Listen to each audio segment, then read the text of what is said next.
Okay, here I am back, and I probably should have a cameraman to do this for me, but anyway, I'm figuring this out as I go.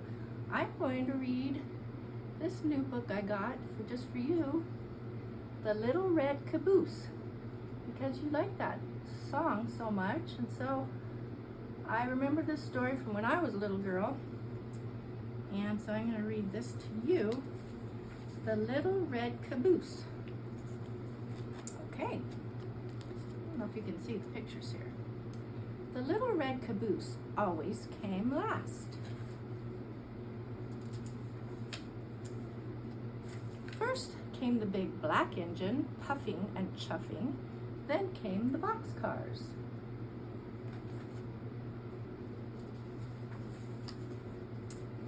Then the oil cars. Then the coal cars. You see all the pictures? I'll have to check this out when I'm done. Then the flat cars. Sometimes they were switched around in different ways, but the Little Red Caboose always came last. You see the Little Red Caboose right there?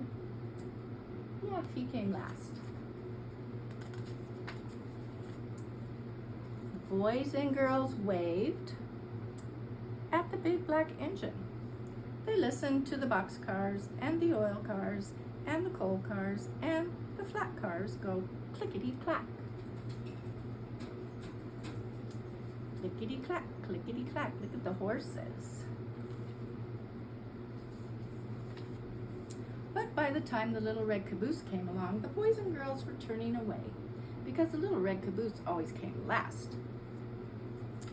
You see him? "Oh, smokes," said the Little Red Caboose. "I wish I were a flat car or a coal car or an oil car or a box car so boys and girls would wave at me." He wants them to wave. "How I wish I were a big black engine puffing and chuffing way up at the front of the train, but I'm just a Little Red Caboose. Nobody cares for me." Poor Little Red Caboose. Yeah, I'll do it like this. One day the train started up a mountain. Up went the big black engine, up went the boxcars, up went the oil cars, up went the coal cars, up went the flat cars, up went the Little Red Caboose. See the Little Red Caboose right there? Turn the page. "Hang on tight, little caboose," called the flat car. "This is a long, tall mountain, and you are the last car on the train." "Don't I know it," sighed the Little Red Caboose. "Poor me." The train went slower and slower and slower. Soon it was hardly moving. It looked as if that train could not get up the mountain. You see the Little Red Caboose at the very end? They couldn't get up the mountain. "Look out, little caboose," called the flat car. "The train is starting to slip back down this long, tall mountain." "Not if I can help it," said the Little Red Caboose. And he slammed on his brakes and he held tight to the tracks and he kept that train from sliding down the mountain. The Little Red Caboose, he was strong. Then, bump! The Little Red Caboose felt something push him from behind.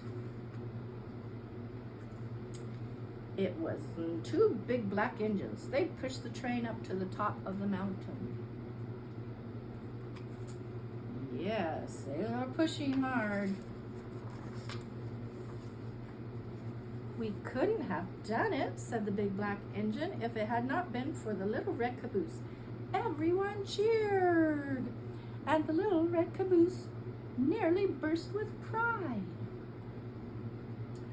Now children, wave at the big black engine and all the cars. But they saved their biggest waves for the Little Red Caboose because the Little Red Caboose saved the train. Isn't that nice? Now, should we sing the song? Okay. Little red caboose, choo-choo. Little red caboose, choo-choo. Little red caboose behind the train, the train. Smokestack on his back, choo-choo. Going down the track, choo-choo. Little red caboose behind the train. Little red caboose, choo-choo. Little red caboose, choo-choo. Little red caboose behind the train, the train. Smokestack on his back, choo-choo. Going down the track, choo-choo. Little red caboose behind the train, choo-choo. Okay, I hope you enjoyed my first little Mimi's movies. We'll try again. I love you.